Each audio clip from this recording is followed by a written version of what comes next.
नमस्कार बच्चों, मैं शिव ब्रज जय आपको समस्त ऊर्जा से स्वागत करता हूं। बच्चे, मेरे लाख समझाने के बावजूद जो रिस्पांस आया बच्चों का, बहुत सारे बच्चों का नेगेटिव रिस्पांस आया। लेकिन मैं बता देता हूं, पहली बात, आज तक का इतिहास रहा है कि जो मैक्सिमम सीट भरी जाती है हार्ड पेपर वालों से भरती है। क्यों भरती है? क्योंकि नॉर्मलाइजेशन का जो मार्क्स जुड़ता है सबसे ज्यादा कठिन पेपर में जुड़ता है और वो एक मुश्त जुड़ता है। चाहे 2019 की जेई की वैकेंसी देख लेना, जो 27 सितंबर को लास्ट पेपर हुआ था, जो सबसे टफ आया था, उसमें से जो है 60-70% ज्यादा सीट एब्जॉर्ब हुई थी। और उसके बाद TG2 का पेपर देख लोगे 2018 का, तो जो टफ पेपर आया था, नॉर्मलाइजेशन की वजह से जिनका मार्क्स बहुत ज्यादा बढ़ गया था, उससे सीट उठी थी। तो मेरा ये मानना था, मैं हर स्थिति में पॉजिटिव रहने का क्यों बताता हूं, मैंने यही हमेशा बोला है, एग्जाम के लास्ट तक बोला था बच्चे कि गलत क्वेश्चंस मत करना, घबराना मत, इससे रखना। अगर घबरा जाओगे तो अन्य की तुलना में 7-8 नंबर 10 नंबर गलत करके चले आओगे। और बहुत सारे बच्चों ने गलत किया, लेकिन बहुत सारे बच्चों ने बहुत अच्छा रिस्पांस किया, धैर्य रखा। जब क्वेश्चंस कठिन आ जाए तो थोड़ा सा धैर्य रख लो बच्चे। नॉर्मलाइजेशन का यही फायदा होता है। जो धैर्य नहीं रख पाता, जो दिमाग में 135 का टारगेट लेके जाता है, वो नीचे चला जाता है, डाउन चला जाता है।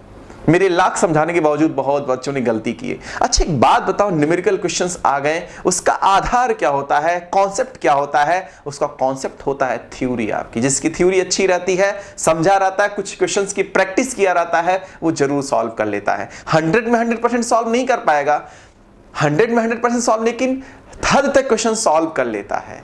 अच्छा, वो क्वेश्चन जो पेपर आते हैं, क्या सबके लिए समान रहते हैं या अलग अलग होते हैं? जो 19 तारीख को पेपर दिए होंगे सबके लिए समान रहा होगा। अगर 19 तारीख का सबसे टफ पेपर है तो एक बार नोट कर लेना कि जिसने उस दिन धैर्य रखा होगा उसका सिलेक्शन 100% हो जाएगा, श्योर हो जाएगा, क्योंकि उसने कंट्रोल कर लिया और उसमें जो मार्क्स जुड़ेंगे सबसे ज्यादा जुड़ेंगे। और दूसरी बात, मैंने कैप्सूल बैच में ट्रांसफार्मर के क्वेश्चंस की प्रैक्टिस कराई, बेसिक इलेक्ट्रिसिटी के क्वेश्चंस की प्रैक्टिस कराई, 3 फेज इंडक्शन मोटर के क्वेश्चन की प्रैक्टिस कराई।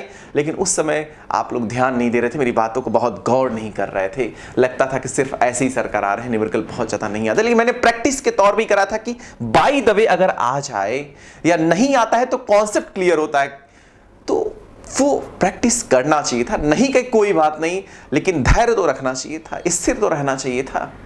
और नहीं भी स्थिर है तो कोई बात नहीं, फिर नेक्स्ट के लिए ट्राई करो। क्या इस 60 साल का जीवन ऐसे ही बेकार कर दोगे कि मतलब एक वैकेंसीज में या किसी वजह से गलत हो गया तो आगे हम कुछ नहीं करेंगे? ऐसा कुछ नहीं होना चाहिए। प्लीज पेशेंस रखिए, धैर्य रखिए।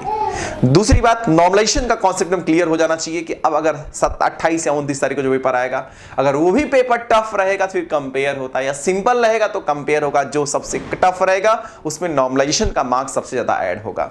तो आपकी सिर्फ एक सोच रहनी चाहिए। मैं जब से थ्योरी पढ़ा रहा हूं, जब से मैं पढ़ाता हूं, मेरा सिर्फ एक कॉन्सेप्ट रहता है। बच्चे पूछते थे, हमेशा पूछते थे, सर मेरिट कितनी जाएगी, मेरिट कितनी जाएगी? मेरा सिर्फ यही जवाब रहता है, मेरिट से क्या मतलब है? पेपर टफ आएगा तो लो जाएगी, अब पेपर लो आएगा तो हाई जाएगी। ये तो आपको सिर्फ एक कॉन्सेप्ट रखना चाहिए कि हाँ, आसानी से करो, क्वेश्चन सॉल्व करो, स्थिर रह के सॉल्व करो, जितना आसानी से हो जाए बहुत अच्छी बात है। अब रही बात 28 तारीख के लिए, तो अब बच्चे और ज्यादा घबराए, सर न्यूमेरिकल करा दीजिए, न्यूमेरिकल करा दीजिए। अरे भाई, अगर मान लो बेसिक इलेक्ट्रिसिटी से आ जाए तो, इलेक्ट्रॉनिक्स से आ जाए तो, इससे रखो।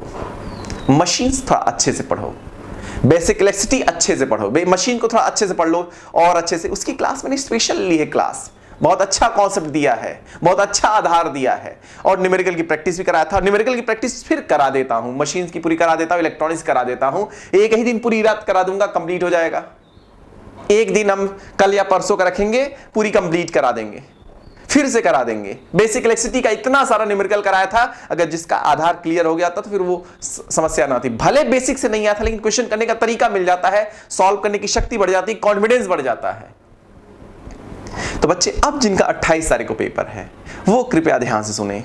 पेपर चाहे जैसा भी आएगा, स्थिर रहिएगा, मजबूत रहिएगा। अपने आप को जितना स्थिर रखोगे, देखना इसी में से सिलेक्शंस होंगे, बहुत ज्यादा सिलेक्शंस होंगे। और अपना मशीन अच्छे से रिवाइज करो। उसके साथ साथ जो है आपका बेसिक इलेक्ट्रिसिटी भी पढ़ लेना, हो सकता है वहां से बना दे पेपर। चूंकि अच्छा, कौन जानता, क्या आप बता सकते हो पेपर कैसा आने वाला है? क्या आप प्रेडिक्ट कर सकते हो कि क्या मशीन से ही आएगा या बेसिक इलेक्ट्रिसिटी से नहीं आएगा नेक्स्ट पेपर में? बनाने वाला जानता होगा। कि अगली बार क्या रखना है। जैसे जेई का पेपर हुआ था, वहीं सितंबर की हाल, सितंबर वाले की कंडीशन में, सितंबर, हाँ, तो उस समय जो है मेरे कजिन 145 क्वेश्चंस करके आए थे, 145 मार्क्स करके आए थे, लेकिन नहीं हुआ था सिलेक्शन। सिंपल वाले में चले गए थे, और जिनका कठिन वाले पड़ा था 112 114 नंबर था, उनका फाइनल हो गया।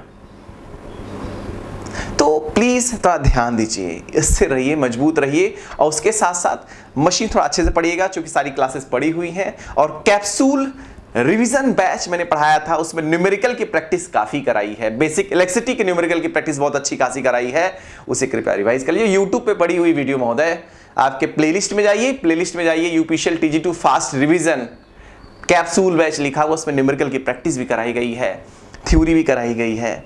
वो तुम्हारी थ्योरी तो शॉर्टकट में रिवाइज कराई जाती है कैप्सूल में, लेकिन डिटेल्ड क्लास भी पड़ी हुई है, बड़ी अलग अलग क्लासेस पड़ी थी। 350 में बेसिक था, 400 में मशीन था, अलग अलग इलेक्ट्रॉनिक्स 160-65 में था। खुद इतना कम फीस में रखा गया था कि जो बच्चे पढ़ सकते पढ़ें, अदरवाइज फिर मैंने यूट्यूब पे ही पढ़ाना शुरू कर दिया था कि सब लोग पढ़ लें यूट्यूब पे आसानी से।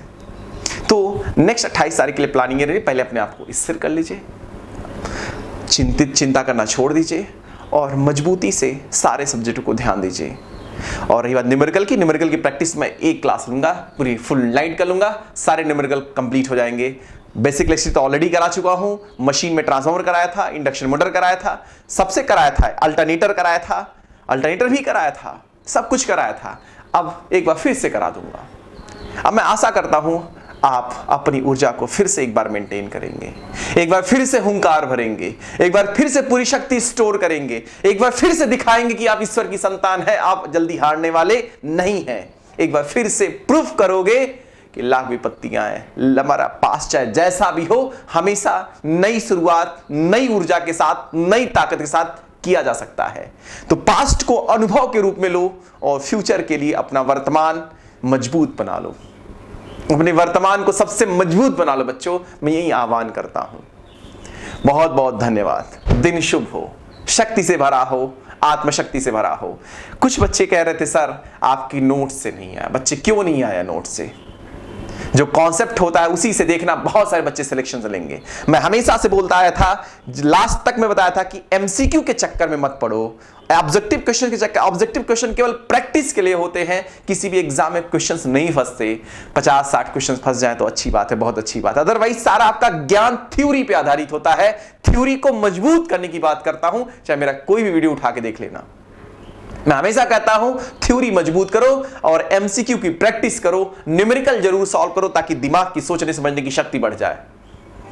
प्लीज अगर अब नहीं किए तो नेक्स्ट के लिए करिए, यूपी आर्मिनल के लिए करिए, और उसके बाद आपकी लखनऊ मेट्रो वैकेंसीज आई हैं, उसको फॉर्म डालिए आप लोग, और आगे की तैयारी लगातार करते रहिए बच्चे।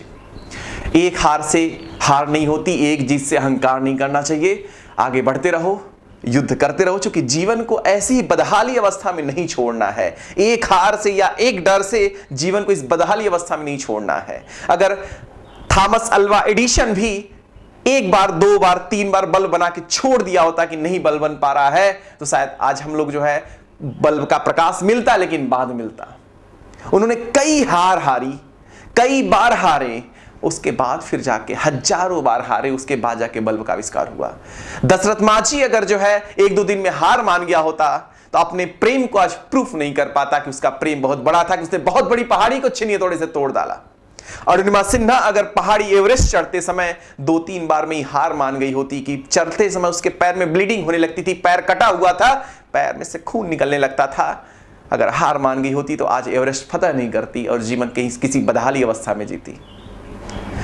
मेरी बात आप समझ गए होंगे, तो प्लीज अपनी शक्ति को जगाइए, फिर से अपने आप को एक्टिवेट करिए, क्योंकि मनुष्य वही है जो एक हार से विचलित नहीं होता, एक हार से विचलित नहीं होता और एक जीत से अहंकार नहीं करता। तो अपनी शक्ति को रिस्टोर करिए और बाउंस बैक कर लीजिए। जो जितनी जल्दी बाउंस बैक कर जाएगा वही शक्तिशाली है। तो बाउंस बैक आपकी हैबिचुअल होनी चाहिए कि कोई नहीं, चलो एक तो छूटा है, नेक्स्ट देखेंगे, इससे बेहतर बनेंगे। प्लीज बच्चे, जितनी जल्दी बाउंस बैक करा सकते हो अपने आप से करा लो, स्वयं से ही करना है। अपने आप से ही करना है, आत्मचिंतन करना, सोचना, एकांत में बैठ के अपने आप से सोचना, प्रश्न पूछना, मुझे क्या करना चाहिए? क्या मुझे यहीं पे हार मान लेनी चाहिए, या यहीं से आगे बढ़ना चाहिए, या यहीं पे रोना चाहिए, या आगे बढ़ना चाहिए? यहीं पे बदहाली अवस्था में छोड़ देना चाहिए माता पिता को, या आगे बढ़ना चाहिए? जवाब मिल जाएगा। एनर्जी स्टोर कर लेना, रिस्टोर कर लेना, किसी और पे आश्रित नहीं हो, सारी शक्ति आपके अंदर है बच्चे। बहुत बहुत धन्यवाद।